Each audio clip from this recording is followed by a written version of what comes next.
y que no son puestos, no son como lugares de privilegio en cierto sentido, ni de preeminencia entre los demás, sino que son responsabilidades que el Señor ha puesto dentro de una asamblea local para guiar la grey de Dios. Entonces quiero invitarlos a leer en Filipenses capítulo 1 y versículo 1. Yo espero que ustedes en sus casas hayan tomado tiempo para leer al menos toda la carta. Son 4 capítulos, no se demoran 15 minutos y lo leen despacio. Y va a ser importante entonces que puedan hacerlo en sus casas. Filipenses capítulo 1, versículo 1 dice la escritura: Pablo y Timoteo, siervos de Jesucristo, a todos los santos en Cristo Jesús que están en Filipos, con los obispos y diáconos. Gracia y paz a vosotros de Dios nuestro Padre y del Señor Jesucristo.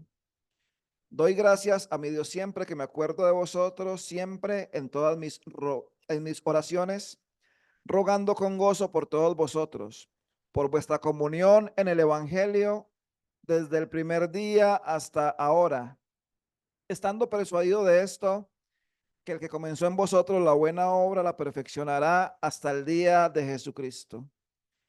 Como me es justo sentir esto de todos vosotros, por cuanto os tengo en el corazón y en mis prisiones y en la defensa y confirmación del Evangelio, todos vosotros sois participantes conmigo de la gracia. Porque Dios me es testigo de cómo os amo a todos vosotros con el entrañable amor de Jesucristo. Y esto pido en oración, que vuestro amor abunde aún más y más en ciencia y en todo conocimiento, para que aprobéis lo mejor a fin de que seáis sinceros e irreprensibles para el día de Cristo, llenos de frutos de justicia que son por medio de Jesucristo, para gloria y alabanza de Dios. Vamos a dejar ahí la lectura de la palabra de Dios, esperando que la sola lectura de la palabra de Dios sea suficiente para alentar nuestros corazones y para animar nuestras vidas. Aunque esta carta fue escrita hace casi 2000 años, entendemos que no pierde vigencia por ser la palabra de Dios y que la palabra de Dios es viva y eficaz y es más cortante que toda espada de 2 filos y que penetra hasta partir el alma, las coyunturas y los tuétanos y más allá. Entonces la palabra de Dios es viva y es eficaz, no es letra muerta como algunos tratan de enseñar hoy en día. Y aunque fue importante para los hermanos en Filipos, también es importante para el pueblo de Dios hoy en día. Entonces, habíamos visto algo acerca de los obispos y quisiera pensar por unos pocos minutos en los diáconos. Yo les decía que veía 3 grupos de personas ahí dentro de la asamblea local y la asamblea en Filipos llevaba unos 10, 11 años tal vez de haber sido establecida hasta este momento en que Pablo les escribe esta carta. Y vemos entonces una asamblea local que era funcional.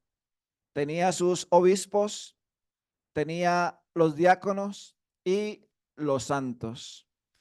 Se ha dicho entonces que realmente todos los santos son diáconos, pero yo difiero un poquito de esa apreciación y es por los requisitos que hay tanto para los obispos como para los diáconos. Y entendemos, espero, que a la verdad no todos los creyentes quieren servir a su Señor. No todos los creyentes quieren tener alguna responsabilidad dentro de la asamblea local. Esta palabra para diáconos realmente es sirvientes e indica a una persona que sirve a los demás. Yo quiero invitarlos por unos momentos a abrir en Hechos capítulo 6.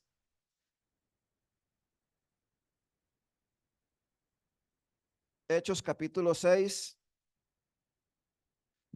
y versículo 1. Dice la escritura, Hechos 6:1. En aquellos días, como creciera el número de los discípulos, hubo murmuración de los griegos contra los hebreos, de que las viudas de aquellos eran desatendidas en la distribución diaria.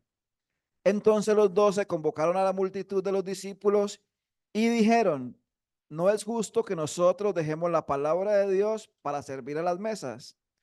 Buscad pues, hermanos, de entre vosotros a 7 varones de buen testimonio, llenos del Espíritu Santo y de sabiduría, a quienes encarguemos de ese trabajo.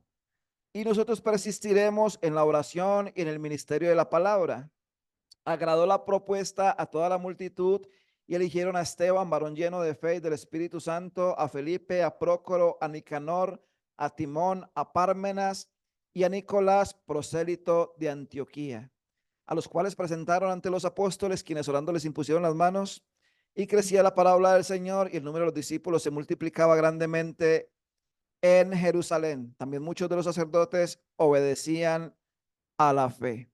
Entonces había una pequeña dificultad y hubo la necesidad de que de entre los discípulos se escogieran a 7 varones con ciertas características, llenos de fe, llenos del Espíritu Santo, para que ellos sirvieran a las viudas de los griegos y hubiera algo de orden. Entonces, estos eran 7 hermanos encargados de un servicio o 7 diáconos con características especiales. Observamos entonces que no todos los creyentes, los apóstoles dijeron, ¿quién quiere servir? Entonces sirva. No, eran 7 hombres, 7 varones con características especiales que iban entonces a ejercer ese servicio. Ahora bien, es cierto que todos los creyentes deberíamos vivir para servir, ¿cierto? Y deberíamos vivir en función del servicio a los demás. Pero es cierto también que a muchos nos gusta ser servidos, pero no nos gusta servir, y esa es una realidad en el pueblo de Dios. También, por favor, la primera carta a Timoteo,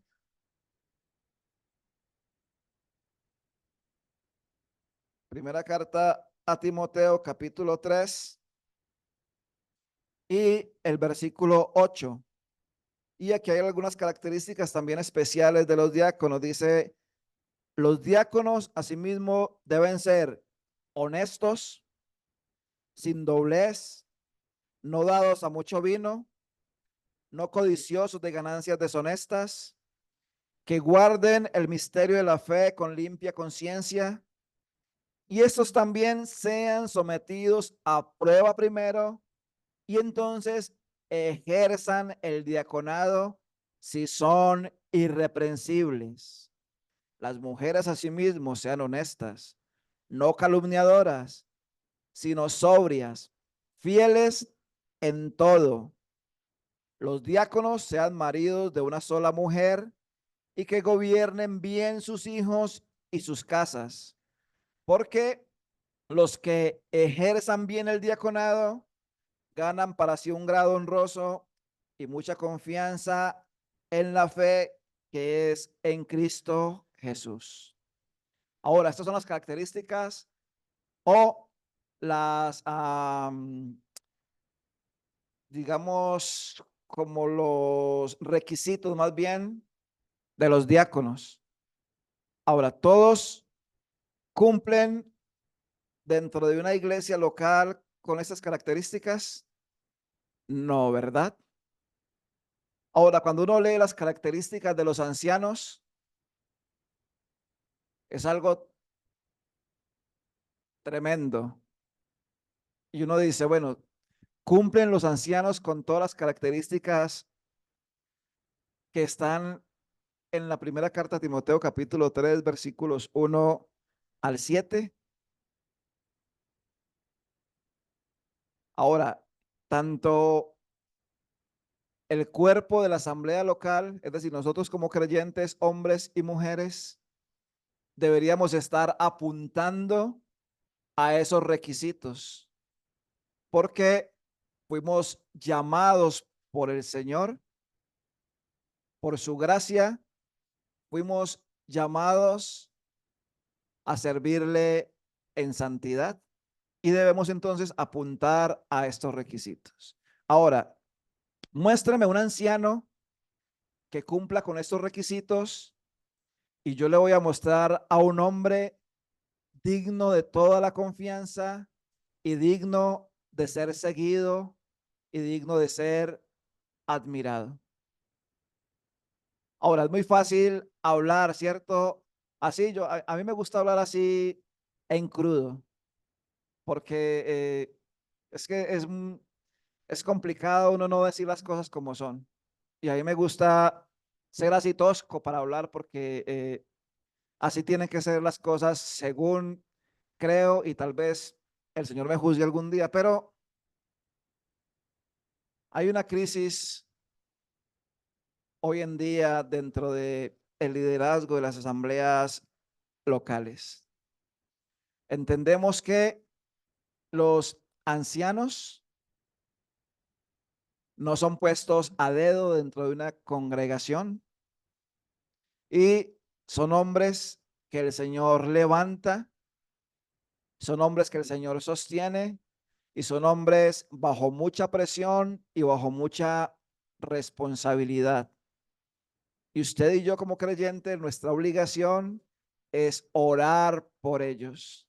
Pero ¿saben qué hacemos muchas veces? Criticar y criticar y criticar porque este dijo, porque no dijo, porque hizo, porque no hizo, porque habló o porque no habló. Pero el deber suyo y el deber mío hacia nuestros ancianos es orar por ellos, ¿cierto? Sostenerlos en oración, pero también comenzar a pensar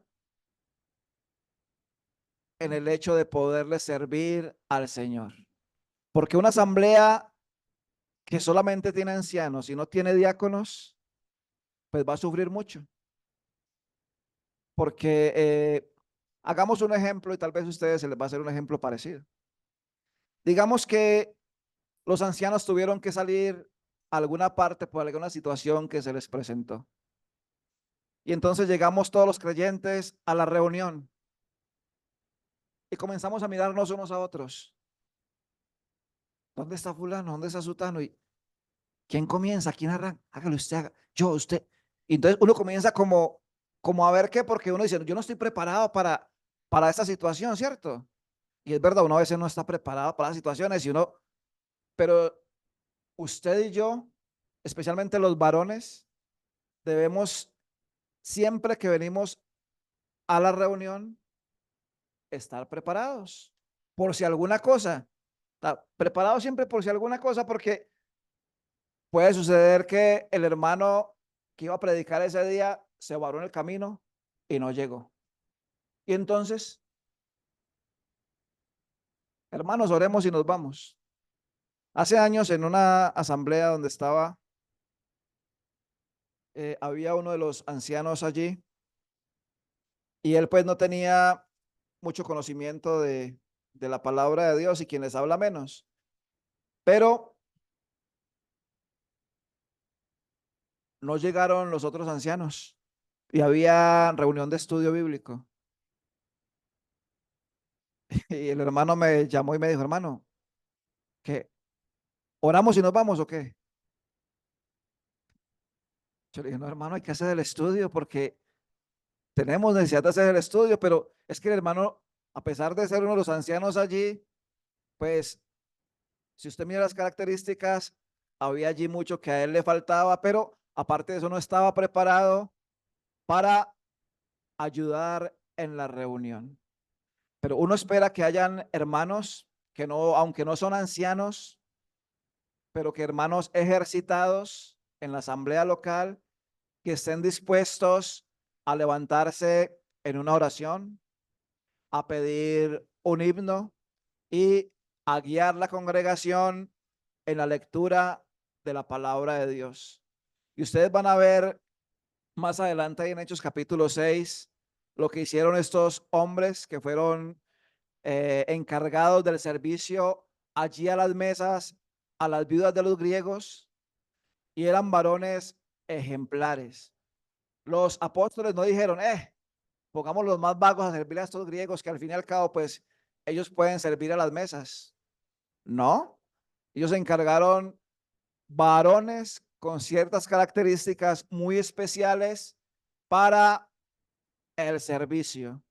Entonces creo, y puedo estar equivocado, y me ayudan porque muchas veces uno piensa una cosa de la palabra de Dios y después dice, uy, yo estaba equivocado en esto, pero creo que hay una diferencia entre los santos, que es todo el cuerpo de creyentes dentro de una asamblea local, y los ancianos, obispos o pastores y los diáconos.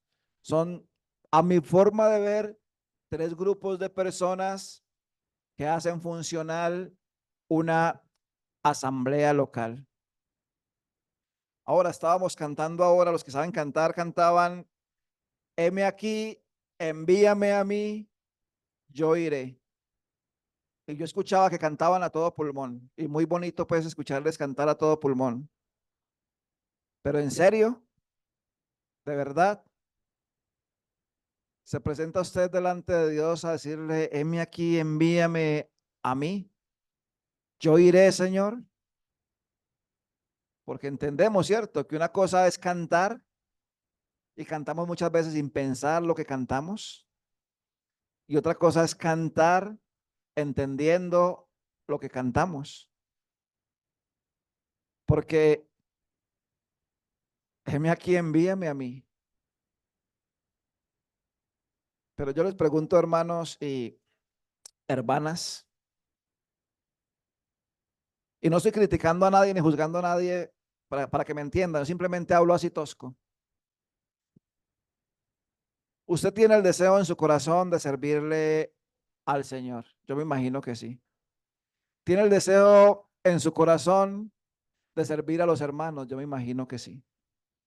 ¿Tiene el deseo en su corazón de, yo qué sé, ayudar a otras personas, a servir a otras personas como diácono tal vez, o como anciano, como pastor o como obispo dentro de el liderazgo de una asamblea local? ¿Se está preparando? ¿Está apuntando a cumplir los requisitos de los ancianos y de los diáconos? ¿Estamos apuntando a esos requisitos? Porque hermanos, hermanas, lo que se ve hoy en día en el pueblo de Dios, lamentablemente es una degradación total de los propósitos que Dios tiene para con nosotros como iglesia. Y es bueno servir al Señor. Y es asombroso servir al Señor. Ahora, ¿cuáles son las motivaciones para servir al Señor? Las motivaciones no pueden ser un grado superior. Las motivaciones no pueden ser estar por encima de otros creyentes para que me miren y para que me vean. Y aunque la palabra diácono acá es diferente a la que Pablo usa en ese versículo, también hablando de su servicio, porque él dice Pablo y Timoteo, siervos de Jesucristo, ahí es esclavos, la palabra literal, y diáconos realmente es un sirviente, alguien que sirve a los demás, pero no servimos a los demás por las motivaciones equivocadas. Es decir, no servimos a los creyentes para que nos miren, nos pongan en un pedestal. No servimos a los demás por motivos económicos. No servimos a los demás para que ellos se sientan humillados por mi servicio. Servimos a otros por amor al Señor. Para eso servimos. Entonces, quiero que usted se pregunte en, esta mañana,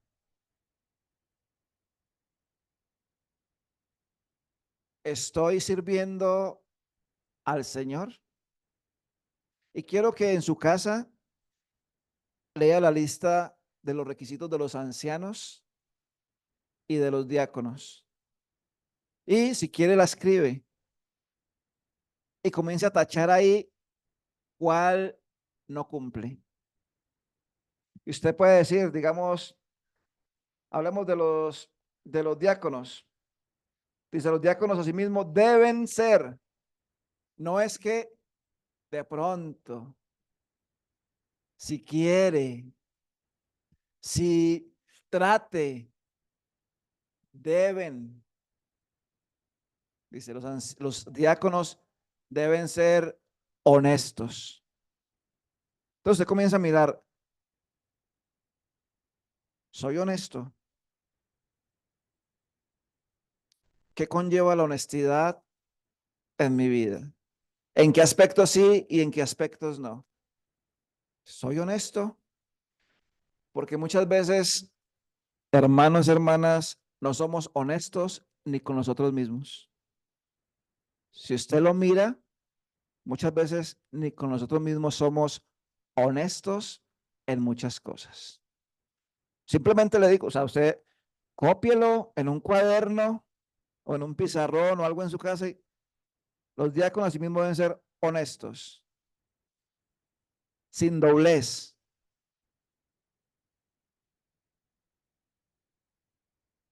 Sí, no. Vivo una vida doble. Soy uno en la congregación y otro por fuera de la congregación. Soy uno en la casa y otro por fuera de la casa. Soy una aquí y otra allá, sin doblez, ¿cierto? Entonces, usted mire, dice, sí, gracias a Dios que Él me ha dado la ayuda y cumplo. No dados a mucho vino. Me gusta el aguardiente, me gusta el whisky, me gusta el vodka, me gusta yo que sé qué otras bebidas alcohólicas hay. No sé, dice, no dados a mucho vino. Acá no dice que no pueda tomar vino. De hecho, nosotros celebramos la cena del Señor con vino, pero no es para embriagarse.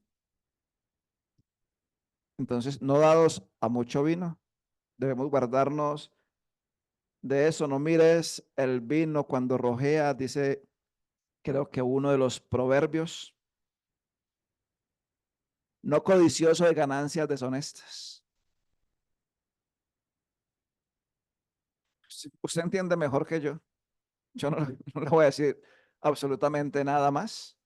Pero solamente es eso, hagamos el ejercicio. Porque versículo 10 dice, y estos también sean sometidos a prueba. Yo he tratado de pensar y me rasco la cabeza si en ese sentido hay una prueba para los diáconos y si en las asambleas donde hay diáconos, pues los diáconos están siendo sometidos a prueba en ese sentido, dice, y ejercen el diaconado si son irreprensibles, es decir, que nadie tenga absolutamente nada que decir de aquel que sirve a los demás. Pues nada que decir con justificación, ¿cierto? Porque la gente muchas veces va a decir algo de usted y no tiene justificación alguna para decir lo que dice. Simplemente es eso. Usted puede seguir mirando la lista ahí de los requisitos de los diáconos y usted dice, bueno, yo no soy diácono, entonces no tengo que cumplir ninguno de esos requisitos, ¿sí? No, no, no, no, no, no, no, no, no, no. Usted y yo deberíamos cumplir estos requisitos, así no seamos diáconos, pero también usted y yo, así no seamos diáconos como si esto fuera un título, pero no es un título, es una labor, es una obra, es un servicio. Usted y yo deberíamos procurar servir siempre a los demás.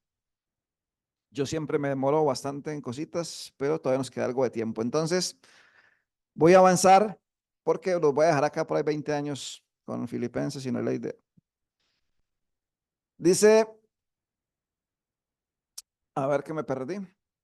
Pablo y Timoteo, siervos de Jesucristo, a los santos en Cristo Jesús que están en Filipos con los obispos y diáconos, gracia y paz a vosotros, de Dios nuestro Padre y del Señor Jesucristo.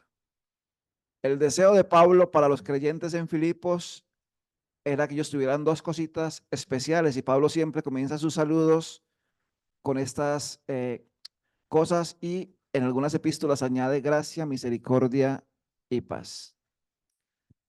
Entendemos que la gracia no es solamente lo que repetimos como loros muchas veces, que es un regalo inmerecido de Dios, ¿cierto? Pero la gracia va mucho más allá de simplemente esta definición, aunque esa definición es verdad, pero ¿será que no hay más definiciones para la gracia aparte de eso? Pues hermanos, hermanas, si hay más definiciones para la gracia de Dios, aparte de la que siempre repetimos nosotros porque nos encanta. Entonces repetimos eso como si fuera lo único que se puede decir de la gracia. Pero la gracia, creo acá en este contexto, no tiene que ver con la gracia que un día nos salvó, ¿cierto? La gracia sublime de la cual cantamos muchas veces, sublime gracia del Señor que un infeliz salvó, ¿cierto?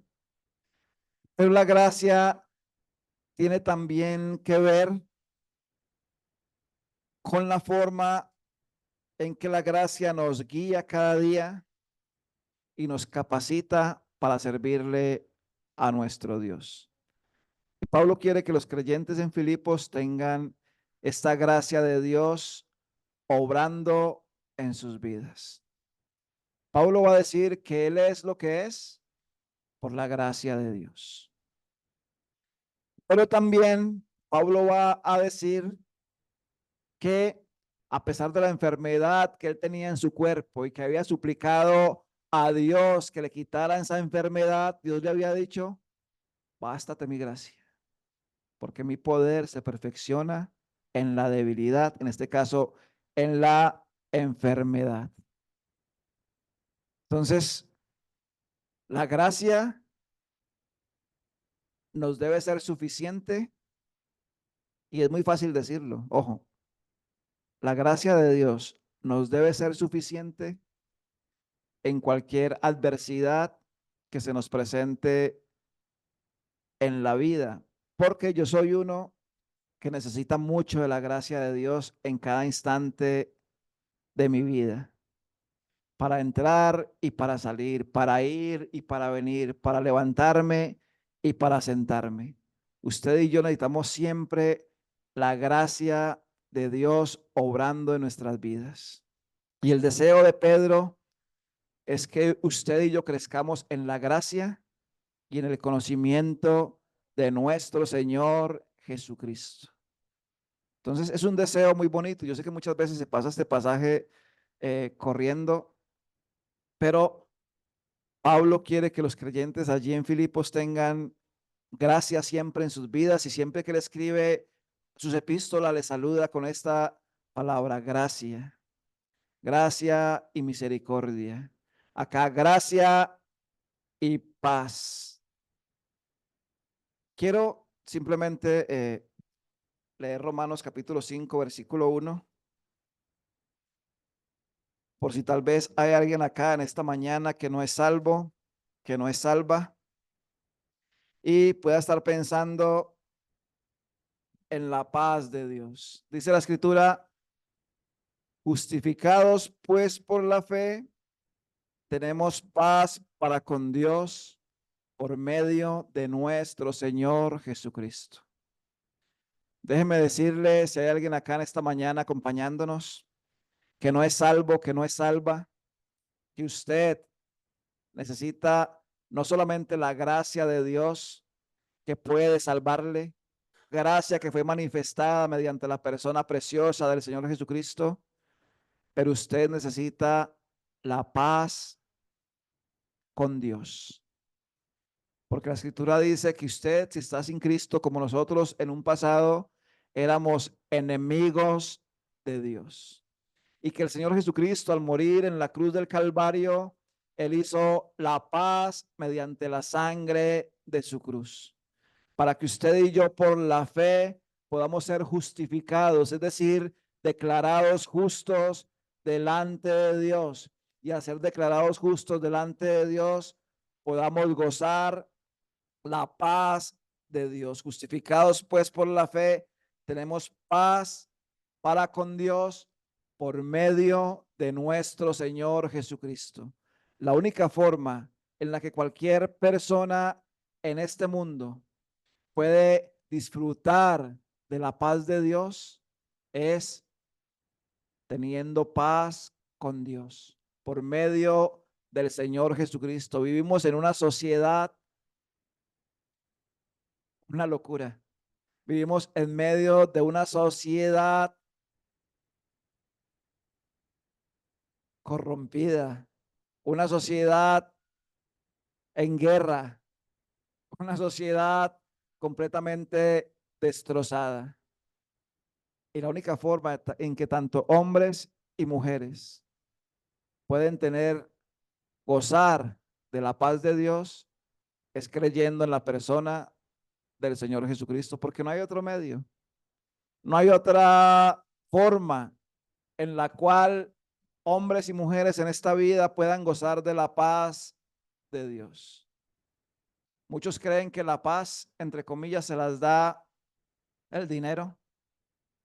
Muchos creen, entre comillas, que la paz es llegar a unos acuerdos con grupos delincuenciales, pero no es suficiente ese tipo de paz que la gente se esfuerza por lograr. Justificados pues por la fe, tenemos paz para con Dios por medio del Señor Jesucristo.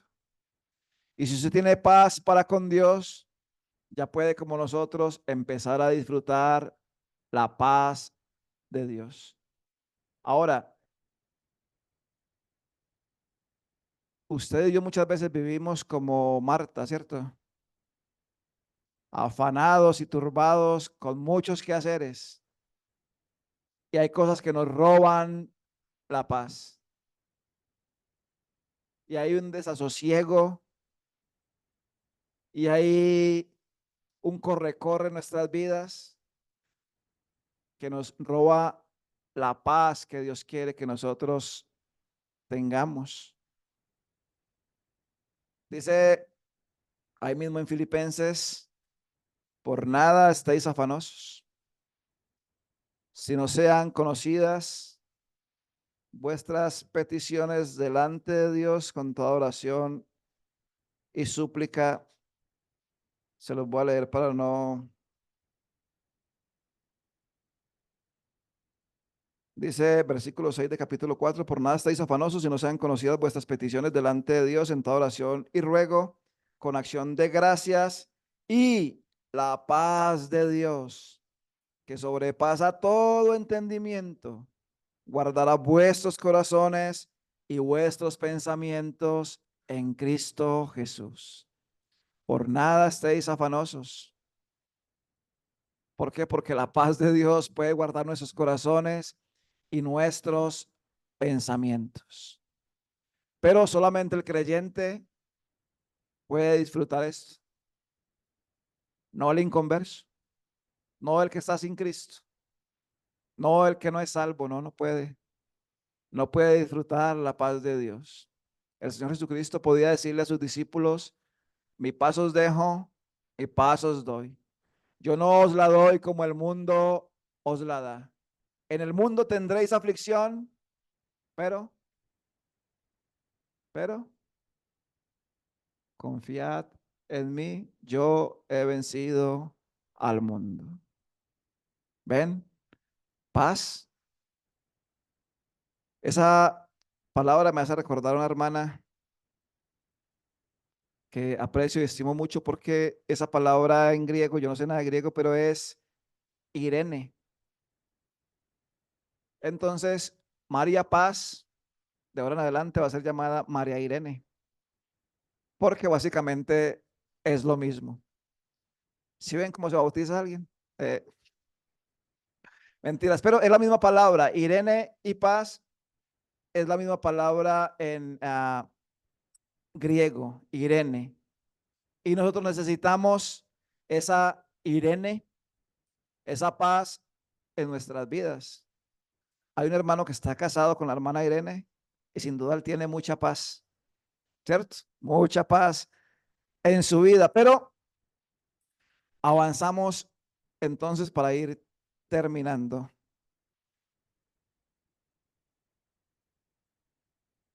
Gracia y paz a vosotros, de Dios nuestro Padre y del Señor Jesucristo. Gracia y paz de Dios nuestro Padre y del Señor Jesucristo. ¿Necesita usted gracia? Yo sí. ¿Necesita usted paz? Yo también. Porque como les decía, muchas veces estamos afanados y trabajados y turbados con muchos quehaceres y nos olvidamos de orar. Nos olvidamos de dejar nuestras dificultades y nuestras cosas delante de Dios y descansar en Él. Y dice el versículo que leímos, y la paz de Dios guardará vuestros corazones y vuestros pensamientos en Cristo Jesús. Gracia y paz. Qué bonito el amor que Pablo sentía hacia los creyentes, no solamente en Filipos, pero en todas las partes donde él había visitado y el Señor le había usado para establecer asambleas locales. ¿Cuál es su deseo para su hermano o su hermana? Para los creyentes en otras asambleas, que tengan gracia, misericordia y paz o que sean aplastados. Uno dice, no, no, no, pero lamentablemente pensamiento de muchos que se dicen ser creyentes hoy en día no procura el bien de los demás. Y no es así, no debe ser así, porque nuestros frutos van a dar mucho que hablar acerca de nuestra fe, ¿cierto? Así es y así debe ser. ¿Listo? Versículo 3. Doy gracias a mi Dios siempre que me acuerdo de vosotros. Y hace un tiempo habíamos visto algo acerca de esto. Y es que Pablo acá está expresando su gratitud hacia los hermanos en Filipos porque ellos habían estado pendientes de él económicamente y sin duda en oración y habían ayudado al progreso del evangelio en muchos lugares. Y en ese tiempo yo les dije que no había ni Nequi, ni Daviplata, ni Davivienda, ni Western Union, ni absolutamente nada de eso, ni celular, ni WhatsApp, ni teléfono fijo, ni telegrama, ni Viper, ni nada de lo que había en el pasado. Pero los creyentes siempre estaban pendientes dónde estaba el apóstol Pablo y estaban pendientes de sus necesidades. Y cuando pudieron ayudarle al apóstol Pablo, los creyentes en Filipo le ayudaron. Y habían pasado 10 o 11 años desde el primer día que Pablo estuvo en Filipos hasta este momento en que les escribe la epístola. Y en este momento que Pablo está escribiendo a los filipenses, él está encarcelado en Roma. ¿Cómo conoció Pablo a los filipenses? Básicamente en una cárcel. Hechos capítulo 16, ustedes van a leer ahí, cuando él predica el evangelio, él y Silas son metidos en el calabozo de más adentro y allí a medianoche cantando y alabando a Dios, los presos los escuchaban y de repente un temblor y las puertas de esas cárceles, de esas celdas, perdón, se abrieron. Pero Pablo se acuerda a los creyentes en Filipos y él va a dar gracias a Dios. Y Pablo no va a decir, siempre estoy orando por ustedes, no, él es honesto en lo que les está diciendo. Él dice, doy gracias a mi Dios siempre que me acuerdo de vosotros. Porque saben que muchas veces no nos acordamos en nuestras oraciones personales de otros hermanos, ¿cierto? Pero cuando usted se acuerde de un hermano, una hermana por la cual hace mucho tiempo no ha orado, hágalo. Comience a orar por ese hermano, por esa hermana y por las asambleas en Colombia. Hermanos, hermanas, las asambleas en Colombia, comenzando por esta, necesitamos de mucha oración los unos por los otros. Necesitamos orar y orar y orar los unos por los otros. ¿Hace cuánto usted no ora por la asamblea en Guática, por la asamblea en Anserma, por las asambleas en el Chocó, por las asambleas en Barranquilla, por las asambleas en Cali, en Armenia, en Montenegro, por la obra del Señor en diferentes lugares? ¿Hace cuánto no lo hacemos? Debemos, hermanos, hermanas, estar orando por la obra de Dios en el país. Y Pablo normalmente está orando por los hermanos en Filipos. Versículo 4 dice, siempre en todas mis oraciones, rogando con gozo por todos vosotros. Era algo que le producía aburrimiento a Pablo el hecho de orar por los filipenses. No, él lo hacía y lo hacía con gozo. Yo les dije también el otro día que la carta a los filipenses es llamada la carta del gozo. Yo creo que la epístola a los filipenses o la carta a los filipenses es una invitación a vivir una vida con gozo delante de Dios. Porque creo que no es algo que los creyentes en Filipos estaban experimentando. Esta palabra gozo aparece con sus diferentes, bueno, aparece 16 veces en la carta a los filipenses, pero hay tres palabras que Pablo usa en esta carta para describir el gozo. Y los que saben de griego y eso, entonces entienden que la palabra gozo o la raíz de la palabra gozo es chairo y es muy similar a la palabra gracia que es charis. Ahora, el gozo del cual hablamos acá es parte del fruto del Espíritu Santo según leemos en Gálatas capítulo 5, ¿cierto? Porque el fruto del Espíritu es ¿qué? Amor, gozo, paz, paciencia, bondad, benignidad, mansedumbre, templanza, creo que es así. Contra tales cosas no hay ley. Entonces, más el fruto del Espíritu Santo es amor, gozo. Y el gozo es un tema que estoy tratando de estudiar, tratando de entender, pero la palabra acá para gozo es chara, diferente a chairo, y la otra palabra para gozo es un chairo. Los que saben griego dicen que esa palabra tiene una preposición que es un, que significa compañerismo o acompañamiento y está en el capítulo 4, versículos 17 y 18 de Filipenses y tiene que ver con la invitación de Pablo ahí a los hermanos en Filipos a disfrutar del gozo que él disfruta en Cristo. Ahora, si queremos vivir una vida de gozo, pues realmente necesitamos vivir en comunión íntima con nuestro Señor. Y mucho de la comunión íntima con nuestro Señor la cultivamos mediante la oración. Pero la oración a solas, la oración en privado. El tiempo que usted y yo pasamos delante de Dios a diario, tanto en la oración como en la meditación de la palabra de Dios.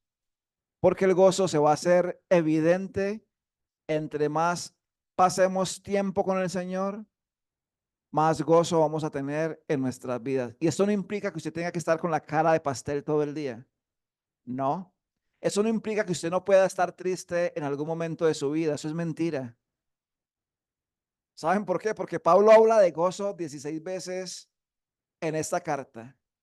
Y cuando Pablo manda a, creo que es a Epafrodito, hacia Epafrodito, Pablo les va a decir, esperen, ya busco el versículo acá que lo tenía, pero Pablo les va a decir que él les manda a ellos para que ellos se gocen en él y para que él no tenga tristeza sobre tristeza.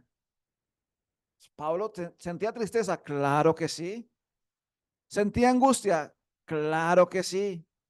Pero el gozo en la vida de Pablo era algo evidente. Y hablamos ahora de Hechos capítulo 16.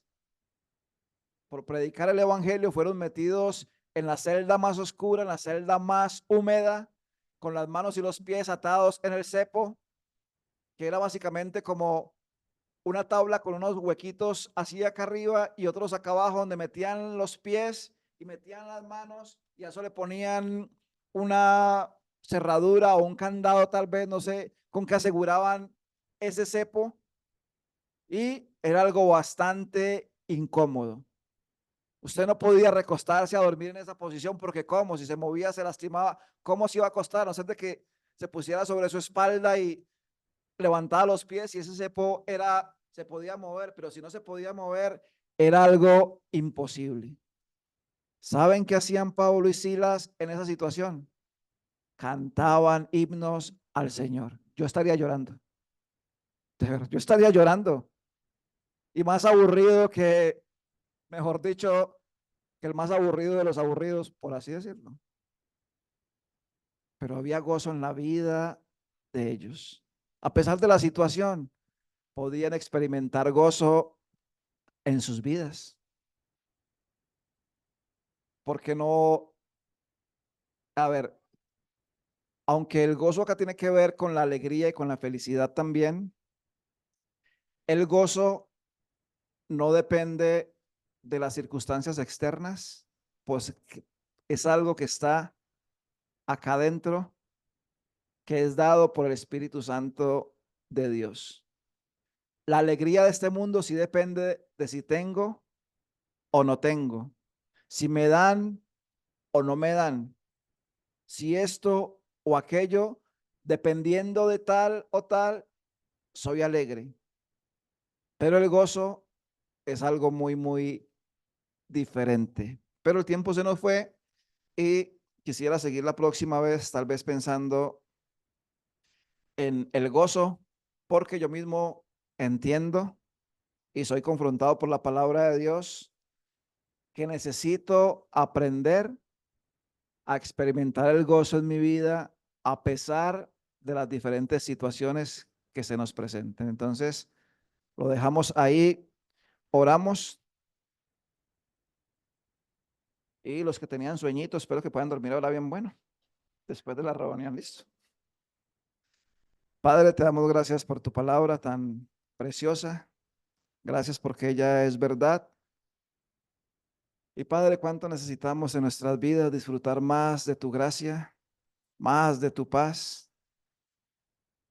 Cómo necesitamos en nuestras vidas, amado Dios, vivir el gozo de tu salvación.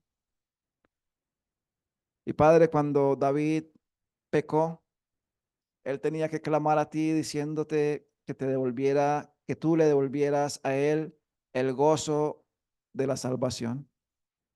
Y es que, amado Padre, cuando pecamos, contristamos el Espíritu Santo, apagamos el Espíritu Santo y es imposible poder gozarnos en medio de las situaciones adversas y de las diferentes dificultades que se nos presentan en nuestras vidas.